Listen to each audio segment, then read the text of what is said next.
We just want to thank Blake Lavelle for hopping in. Definitely short notice, talking some SEC hoops, Alabama basketball, and his obvious, love for Auburn basketball. Just so people are aware, I just want to put this out there. The comments about Blake being a noted Barnard, those are pure just jokes that we've been having with him for I think the past like 4 or 5 years.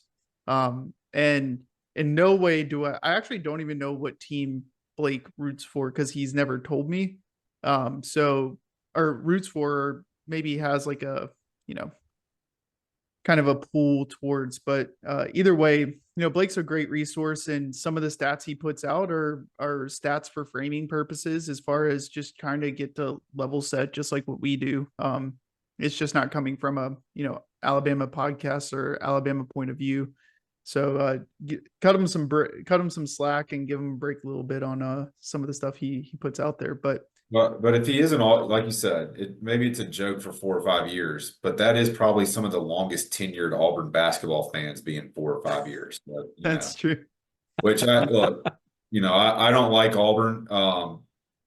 But I already forgot his name. The guy who was reading the book during the timeouts of Auburn basketball games that the TV cameras got. Man, I at least love the passion of that guy, that he's been following Auburn basketball since 1979. I'm sure, we've talked about our stories. There's other people that we know that have similar passion about that. So that was kind of cool to see him get his due. And obviously it was a phenomenal weekend for him as well. Yeah, absolutely. Well, let's just dive right into this. Alabama gets a 4th seed in the West Regional. We kind of already talked about that with Blake, but I kind of wanted to get your guys' opinion on it. West Regional facing the College of Charleston, with a potential matchup in the second round versus St. Mary's and or Grand Canyon University. What do you guys think about Alabama's draw in relation to maybe some other 4 seeds within the tournament? I personally think it's pretty favorable. What do you guys have? What do you guys think about that? Yeah, I think Bama got one of, if not the best draw of a 4 seed in the tournament. I really like their matchups heading into the Sweet 16. Grand Canyon, if they are able to beat St. Mary's, could be a potential buzzsaw pick or buzzsaw team. They have a lot of dangerous weapons, and they are a really good basketball team. But aside from that, I think if Bama has to play Charleston, of course, and then St. Mary's, I think they have a fairly favorable path to the Sweet 16 at least. Also having North Carolina at the top of that bracket, obviously it's North Carolina. They're a good team, but regardless of who wins between Mississippi State and Michigan State, that's going to be a tough fight for North Carolina in that second round. So if either of those teams are able to upend the Tar Heels, then you have a Bama team that will have played every seed they'll have played, at the Sweet 16 will have been lower than them. So that's another potentially a good shot. I like how they match up against obviously Mississippi State, because we've seen that happen this year, but I also like the way that they stack up against Tom Izzo and Michigan State. So really if just a couple of things fall into place, they have a fairly reasonable shot at making an Elite Eight. And of course, this is all also dependent on Alabama itself. Are they able to come back? Like Blake said, they're not going to turn their defense around. It's too late in the season for that. But if they're able to at least fix some of the issues and play a little bit harder on the defensive end of the floor, and of course, if the shots start falling and we get that 3 ball back for them, you really have to like their odds at least making it to the Sweet 16 and possibly an Elite Eight here. Yes, as far as what Alabama needed, getting Charleston, I think, was the perfect matchup. And maybe I shouldn't say perfect since it's March Madness, but it's definitely a matchup that you got to like for Alabama. And then, meeting St. Mary's and Grand Canyon. I agree. Grand Canyon, the one from the start, is the one that would be the most concerning right now. But just kind of to preview all 3 teams and looking at their KenPom rankings, their offensive rankings, their defensive rankings, and just some similarities that I see as it relates to teams that we've already played in the SEC. I think Charleston is very similar to Ole Miss, where they've got a pretty good offense, but the defense is lackluster. They've got some guys that can definitely score the ball, and Rain Smith similar to like a Matthew Morrell or an Alan Flanagan, excuse me, at Ole Miss. You then look at St. Mary's, one of the slowest tempo teams out there. They're going to win games with defense. They're only really playing 6 guys total. So while the roster makeup may not be perfect, where State's got several other guys that can play, I do see a lot of similarities as far as they're gonna try to win games on defense and just get enough on the scoring side. And then a team like Grand Canyon, they've got size. They actually already played South Carolina this year, and South Carolina beat them by 8. But I see a lot of similarities in that team just as far as how they play with their defense. The offense is kind of comparable as well.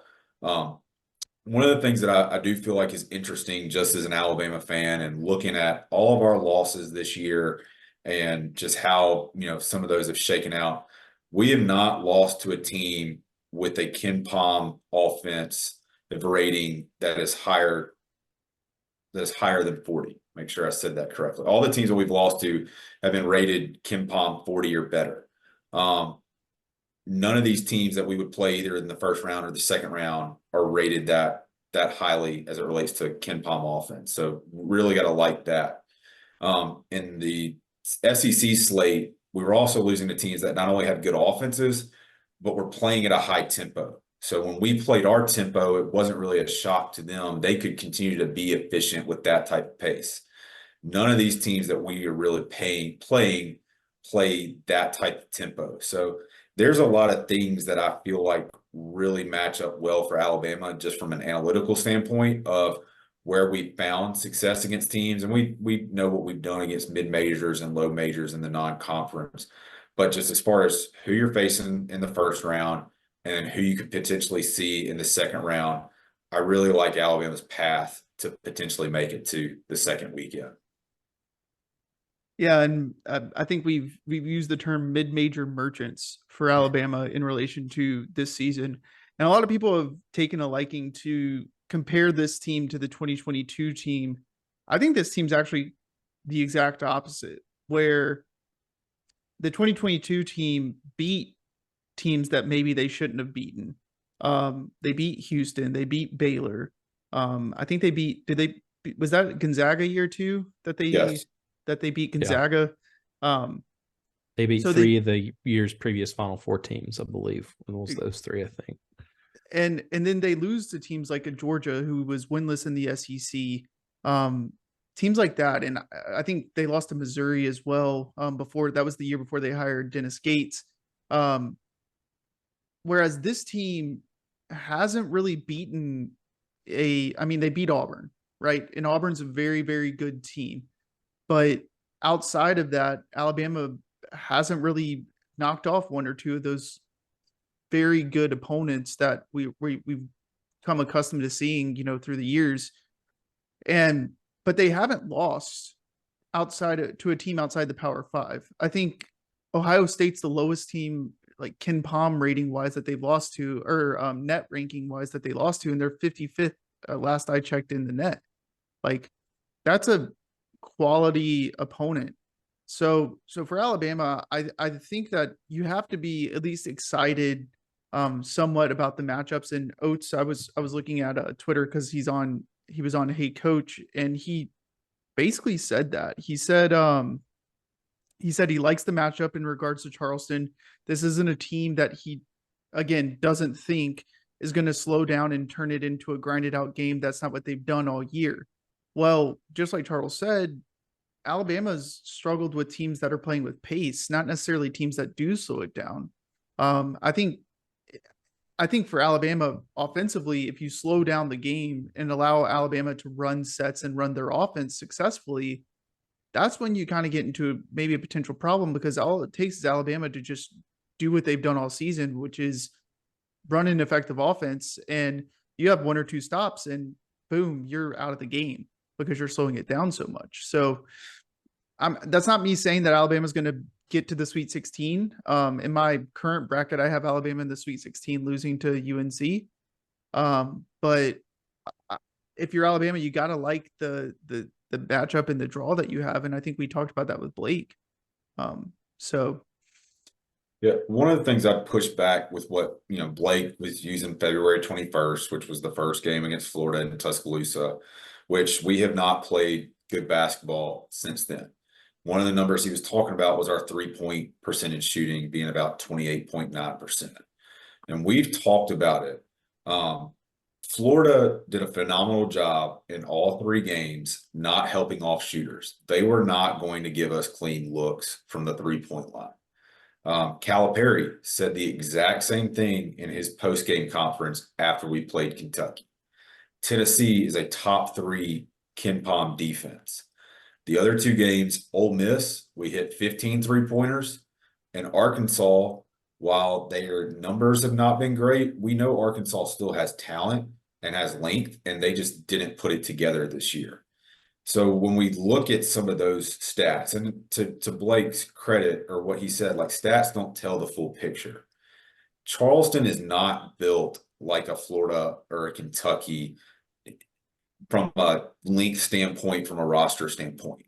Florida and Kentucky may not have good defenses, but they had a good defensive game plan for us, and had size and length that could make us alter shots or not get clean looks from 3. One of the things that I've continued to kind of tell people ever since the Charleston matchup came out is Grant Nelson and Nick Pringle are going to be 2 of the heaviest guys on the floor, if not the heaviest guys on the floor. When's the last time we could really say that as far as an Alabama basketball team specifically this year? I even looked back, and, Charleston is on a phenomenal winning streak. I understand what Blake said as far as, you don't look back into November and December games, but just looking at some of their losses, UNC Wilmington was a game that a team they got swept by both home and road this year. UNC Wilmington is 66 KenPom offense and 223rd KenPom defense. So again, they're led by their offense.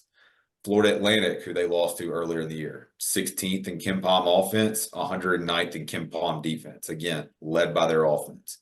But all 3 of those games that they played, those opponents, they did not turn the ball over more than 10 times, and they got to the free throw line against Charleston.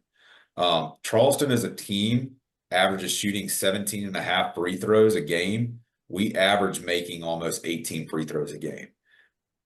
For us to be successful, yes, we need to be shooting a lot better from 3, but I think we've got guys that can get to the rim and score at the rim, and maybe even hopefully at times put Grant Nelson on the low block and let him go to work and get some of their guys as well. But as far as just what we've seen, especially the past 7-8 games, they just don't pose a physical size threat that I feel like we've had to go into every game and figure out how you're going to be able to manage the low post or deal with an SEC team's size. That's just some of the things that kind of stand out to me as far as, things that we've struggled with that we're not going to see in a Charleston. Now, they could obviously get hot from the 3-point line. They hit about 10.5 a game. But I also think again, with our team, and I think we can do a better job getting to their shooters than maybe what we've had to do as it relates to SEC teams, where we had to double or had to help in the post and then have to scramble back to go cover somebody with a 3-point line. I also think an interesting statistic, Aaron Estrada has played Charleston 4 times in his career. His averages for those games is 25.5 points a game, 6.5 assists a game, 5.25 rebounds, and 2.25 steals. So guard play wins in March. I think that's the common theme. Experience wins in March. And you can tell that there was a concerted effort in the offseason for Alabama to get experience. This is the time that experience wins you games. And for Alabama to be successful, Aaron Estrada is going to have to continue to shoot. I think he shot fine in the Florida game. I'm not sure exactly his percentages, but I know he hit 2 or 3 threes, which hasn't been the norm in games prior. Patrol Reitzel obviously has to continue his type of shooting. Mark Sears is the catalyst and has been the catalyst for this Alabama team to be successful. He needs to be able to finish at the rim and needs to be able to see shots go in. I think that that Florida game, he kind of got away from what he was successful at doing because of Florida's size. And he just needs to go in and not be scared. And I'm not saying that he is scared. I'm just saying at times he shied away from some physical contact for afraid that he was going to get blocked. And the offense just needs to continue to click because like Blake said, at the end of the day, this is Alabama team isn't going to change relative to what we've seen the prior 32 games. Alabama tried to put a zone in versus Florida. The very first thing that Florida did was hit a 3, right? And people that have been asking for that all season, that's what you get, right? You go try to put a zone against a good shooting team, and they're going to knock threes down in your face, and then that snowballs confidence, and then you're screwed. So Alabama is who Alabama is, and you just got to live with it. And hopefully the offense figures it out enough, because if the offense is clicking, there's not a team in the country that can score with Alabama. And that's just a statement of fact. So hopefully we see that come Friday when the games start, and then going into the rest of the tournament. Otherwise, we might be talking next Monday and might not be so upbeat and happy-go-lucky. Well, let's move on just a little bit and talk about some big news that came out today. Nate Oates gets a contract extension. I know that this has been talk or in the works for probably early January, when the talks of Louisville coming open, Ohio State coming open. I know that he got an extension last offseason, but he gets an $18 million buyout, and it's not an $18 million buyout just for this next season. It's an $18 million buyout for the next 2 seasons. Gets a $500,000 raise to get over $5 million annually. And then for consecutive seasons through 2029, 2030, he gets a $500,000 raise. And that buyout decreases to $10 million in 2026, April 2026. This shows, at least for Alabama fans that have been concerned since January, and I understand the concern. No one wants to lose Nate Oates. He's probably a top 5, top 10 coach, I think, in college basketball right now. No one wants to lose Nate Oates because Alabama has reached the tournament for the first time since 2002 through 2006 for 4 consecutive years. It's the first time in Alabama history that they've had back-to-back top 4 seeds, I believe, in the NCAA tournament, and that's 3 of the last 4 years. But it shows that exactly what Nate Oates has been saying, which is he doesn't want to leave Alabama. He thinks he's got a good spot here. And then it shows that the university is committed to Nate Oates to be its next head coach. They don't sign up for an $18 million buyout. His contract's fully guaranteed. The university doesn't sign up for that if they're not committed to Nate Oates. I know there's a lot of talk about the arena, but I think the arena, for people that are wondering, is the lowest priority on Nate Oates' want list. And we saw versus Tennessee, Coleman can be some of the best home court environment in the country. It's just getting fan buy-in. Are there things that probably need to change? Probably, but Coleman's not a concern right now. There's a much other bigger fish to fry in relation to Alabama basketball rather than the arena. What are your guys' thoughts on the extension and the commitment that Nate Oates made to the university and the university made to Oates? Well, my biggest takeaway from it was kind of what you said, Christian, in that my biggest takeaway was this shows Greg Byrne's commitment to Oates and to investing in the Alabama basketball program. A lot of people were calling into question just how dedicated, the school was to Alabama basketball, especially when you have football just across the street in the Malmore building right there. And, this really should put a lot of questions, to rest regarding Alabama's commitment to Oates and to improving the basketball program. Yes, I know there hasn't been an arena announcement, but do we really need an arena announcement right now when we already have this to kind of tide us over and to show, we can't do an arena right now, but this is what we can do. And this shows our commitment in the meantime while we try to work things out. So, you know, I know I brought this up on Blake's when Blake was on here, but also the buyout being 18 million.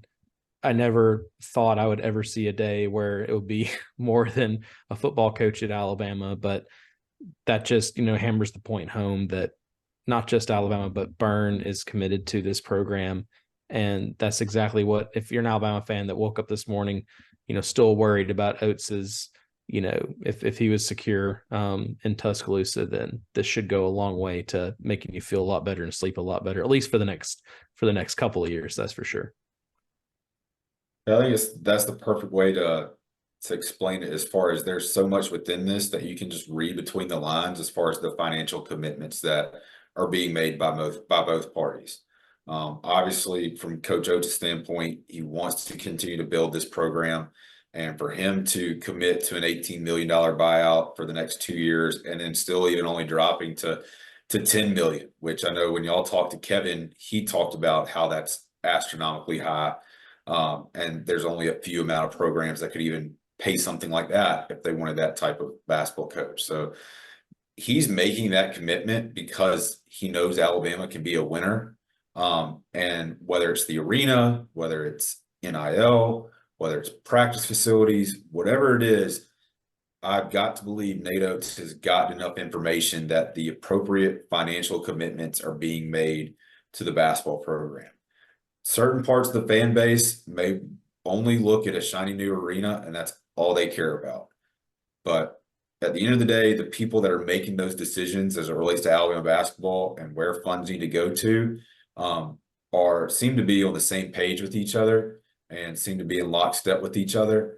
And we'll be taking that, you know, those steps, of course, over the next couple of years to continue to keep this program, you know, if not, you know, at the top of the country, you know, top of the SEC as well. So it's also really nice too, having this wrapped up before the NCAA tournament, that there's going to be zero speculation in any press conference going into any game or coming out of any game as far as where Nate Oates is going to be next year. The players can focus on the game. They can focus on, you know, beating the team in front of them, and not, well, do I have to start preparing to get myself in the portal because Nate Oates isn't going to be here, or any other decisions that they would have to make like that. So, you know, it's just everything really, you know, timed up really well for this as you get ready for the NCAA tournament and look to try to make a run in March. Yeah, I think the only thing that would be kind of a hindrance or maybe a question mark is something that I guess we haven't really talked about, which is Austin Clonch is going to the UTSA. And from my understanding, Austin Clonch has been trying to get a better job than Nicholls State for the past few years. And I think that I don't think there was ever going to be a situation where Clonch was going to be like a Brian Hodgson, Charlie Henry, or Antoine Petway, where he's going to be staying at Alabama for years and years and years. That's just not that's not the nature of the beast anymore. And it's good for him that he can come in a year, and then he literally at Nicholls State, his salary was $130,000 last year. Alabama was $225,000, and now immediately he gets his salary bumped up to $550,000.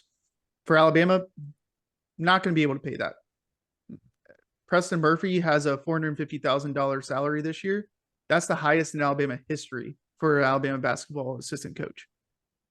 Prior to that, it was Brian Hodgson and Pett, who had $425,000 last year as their salary. You're not able to keep a coach on for $550,000. That just does not happen in basketball. I know it happens in football. Basketball doesn't have that type of money. There's a reason why Nate Oates is top 7 highest paid coach in college basketball, and he's only making $5 million a year, right? So for that, I think that's not really a distraction. Happy for Coach Clonch to get back on his feet, get back into the head coaching ranks. And for Alabama, that's 4 coaches in 2 years that you've sent to be head coaches somewhere else at a mid-major program. And I think Clonch probably got the best job out of the 4, being in the American Athletic Conference, really fertile recruiting grounds. He's back at home in Texas. A real opportunity for him to make some noise as a head coach. And for Alabama, that means you're back on the search for another coach. And you hope that, with the commitment that Alabama's made to Nate, there's a few other things that need to happen. And Nick Kelly said it best when he posted his "What does Alabama need to do to keep Nate Oates and keep him happy?" First thing is that you need to increase the salary pool for assistant coaches. I think this year you got a little cheap with some of the coaches. Like I said, Petway and Hodgson both made $425,000 a year. Claunch made $225,000 a year. Pannone made $330,000 a year. Preston Murphy's contract was never released, but my assumption is that he made between $350,000 and $375,000 a year. So you need to make a commitment to that. Greg said last week when we talked to him that they had a few things up their sleeve in relation to not only basketball, but gymnastics, or not only men's basketball, but gymnastics and women's basketball. That leads me to believe, based off of conversations I've had, and obviously Greg kind of hinting at things, there's going to be upgrades to Coleman that are going to be introduced this summer that would include office upgrades, and then additionally weight room and practice gyms, not only for basketball, but for gymnastics too. Those are more important than the arena. 100% more important than the arena, because those guys and girls are going to be in the locker room, going to be in the practice gym, and going to be in the weight room significantly more times than they're going to be playing in front of a crowd. And then on top of that, the last thing would be NIL. Alabama, from what I've been told, has been pretty competitive in the NIL market within the SEC. Can they be more competitive? Yes. What I assume that there's probably going to be a greater commitment going forward with the increased growth of Yay Alabama, and maybe some more interest due to, the chatter of Oates leaving about NIL. I think that Alabama is going to be in a much better position to get better players, which they've gotten great players so far, from NIL. And I think that they're going to position themselves to be successful and have a little bit more success than what they've had. So those three things are the big things for checking the box for Alabama basketball. And the university is making a commitment to do that. And if you're Nate Oates, you got to be happy with it. So I apologize if I went on a soapbox right there, but that's just kind of what I've heard, and just reading between the lines on, again, what Greg said last week, the comments about wanting to stay with his family, and his family liking Tuscaloosa, and they have young kids. They're not people that are going to want to leave Tuscaloosa and uproot their family. And Nate Oates is a family guy, and so they're going to do what's best for his family. And I think staying in Tuscaloosa is that. So let's real quick. Want to get back to just talking about Claunch real quick. One, congratulations to him. That is a huge step forward as far as going to UTSA, like you said, that is kind of his old stomping grounds in Texas and where he's grown up. Claunch is an offensive guy who has stepped up and done the best he can as far as running our defense. The best way for him to get a lot of exposure for his program is for us to make a deep run. Now, that doesn't mean we're obviously, naturally going to make a deep run. But any concerns of if he was going to stay on and his focus level and all that, look, if he can get this defense improved game by game for the next however many games we have, hopefully it's 6, he can go in to the transfer portal and say, I was with the staff that had the number one or one of the top offenses, and I got the defense improved over the years. We made a run in March. Come play for me. I mean, that's a great selling point. So, again, congratulations to him. If anybody has any angst about how he's splitting his time or anything like that, I personally don't have any angst of it. I think it's a great opportunity for him to, really help his program early on by using the Alabama brand and Alabama success potentially in the tournament to to show what could potentially happen at UTSA in the coming years. Absolutely. As far as, did we miss anything else? As far We as didn't topics? really talk about the second round as much. We want to hit on who we would like to see and why. My opinion, I'd like to see St. Mary's. I think their style of play with tempo, obviously, they're a very good team. Don't get me wrong, and I'm not. This isn't me discrediting St. Mary's. They're a very, very good team, very disciplined team. But when you look at their like tempo, I think they're like 352nd in KenPom tempo. Their defense is 16th, I believe, and their offense, I think, is somewhere in the 40s as far as offensive efficiency is concerned.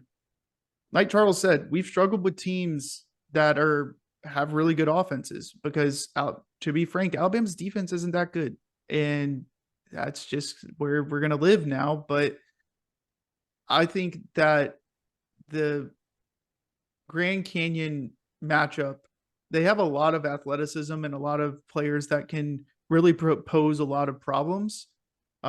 Whereas I think St. Mary's is more of that team that's going to try to grind you down like a Virginia, right? Play good defense, play efficient offense as much as possible. But if you're going to go in a grind down game with Alabama with the hopefully an efficient offense in Alabama, I like Alabama's chances to hit shots more so than a team that isn't as successful offensively. So I personally would like to see St. Mary's if we could pick one. Yeah, for me, I think when it comes to between Grand Canyon and St. Mary's, I'd pick St. Mary's too, with a caveat of with that game, we've seen Alabama multiple times this year. Obviously, we all know that Nate Oates' system is a fast-paced system when it comes to tempo. But we've seen time and time again, sometimes Alabama, when they struggle the most, is when they're forced to play slower than they're used to. That would be one, and given that St. Mary's is so, I think, like you said, I think they're 358th in tempo compared to Alabama. I think Alabama's they're 9th. If Alabama's even having to play like they're 100th in tempo, that's not a good sign for Alabama. If they're having to slow down, they're forced to slow down. So that being said, I do like their matchup with St. Mary's better than Grand Canyon. And it's like I said at the top of the, I think it might've been during the space talking about how Grand Canyon just has a lot of weapons. They have a lot of athleticism. They're a lot deeper team than I think a lot of people realize. They've gone on I know when you look at them in KenPom, they don't exactly stack up well. But they've really had a solid past, month, and they're riding a lot of momentum right now. They're a team that I really wouldn't want to face in an early round, regardless of what team I'm rooting for. So I'd pull for St. Mary's in this. I think they're the better option for Alabama, even though they're the 5 and not the 12. I'll go 3 for 3 with St. Mary's, and we'll remind everybody St. Mary's is the 5 seed and Grand Canyon is the 12 seed on this side.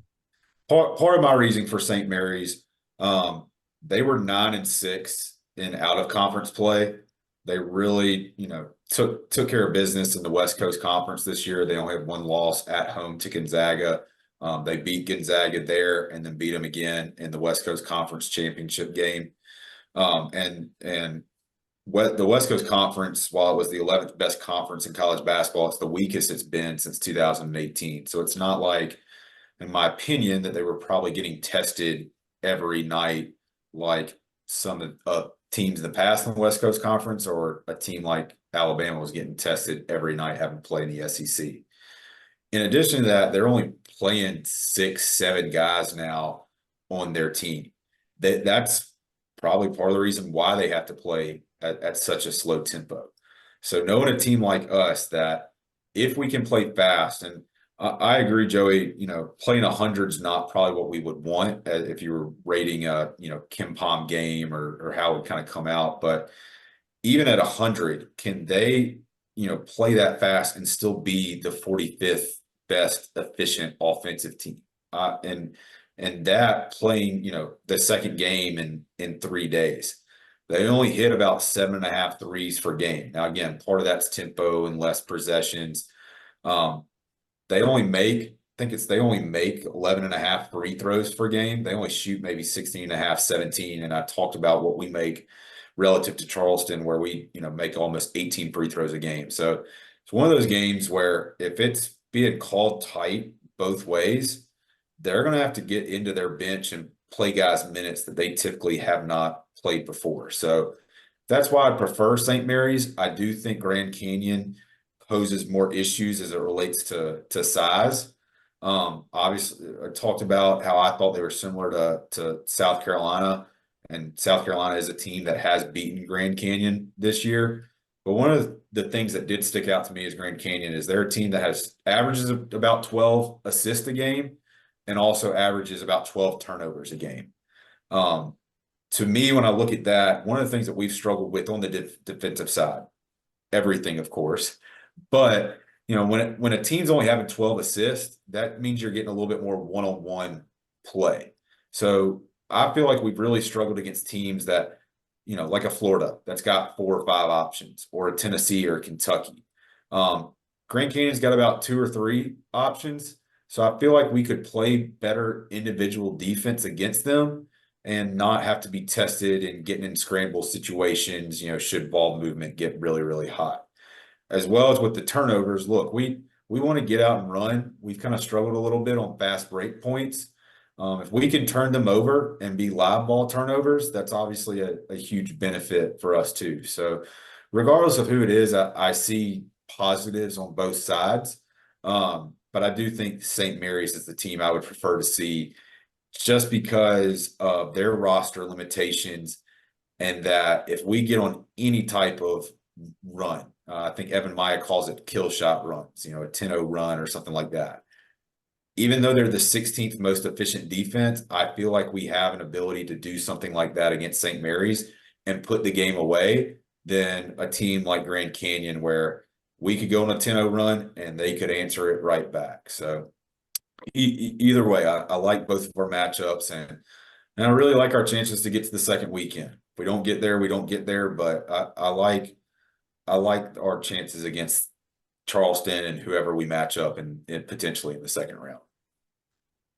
Absolutely. Well, I don't think we have anything else. I think for Alabama, for if you guys are listening to this, which I hope you're listening to this, look, getting to the Sweet 16 this year would be a very, very successful season. And I want to level set with people before we getting into the tournament. This was a rebuilding year, if you will, for Alabama, or a down year, where Alabama finished as the number 16 overall seed in the NCAA tournament. The tournament's so unpredictable that you have a St. Peter's team that can make a run. Fairleigh Dickinson, I think, made a run. UMBC beat the number 1 team. Like, Princeton made it to the Sweet 16 last year. Like, you don't know in a 1-game or single elimination tournament. So be thankful that Alabama basketball is in the NCAA tournament for the 4th year in a row. Be thankful that although they are in Spokane, Washington, that Alabama has an opportunity and put themselves into a chance to go win a national championship. Will they do it? Who knows? You never know. But there's been crazier things that have happened. But each game that Alabama wins in the tournament, be thankful, because 5 years ago, that was not happening, right? Playing in Spokane, being a 4 seed, playing a 13 seed, that was not happening 5 years ago for the last, 15 years, 10 years, however long it was. So this podcast 5 years ago, we would have just been sitting here ecstatic that we'd actually made the tournament. That's all we'd be able to talk about. Even in Oates' first year, right? Like, Alabama could have made a run in the SEC tournament and could have gotten to the NCAA tournament. Likelihood of that happening was probably pretty low. Obviously, the tournament did get canceled, but now you have a chance for Alabama to have 4 consecutive years of not just, oh, we made it on the bubble and, you know, we're an 11 seed or we're a 9 seed, like firmly in the NCAA tournament, firmly at the dance, at, you know, all you wanted was a seat at the table, and Alabama's got that. So just be thankful. I know at times this team's been frustrating relative to maybe the potential opportunities that they did have throughout the season. They were a game away from winning the SEC tournament or SEC regular season title. But enjoy it, appreciate it. And as far as our schedule is concerned, we'll have a post game on Friday, win or lose.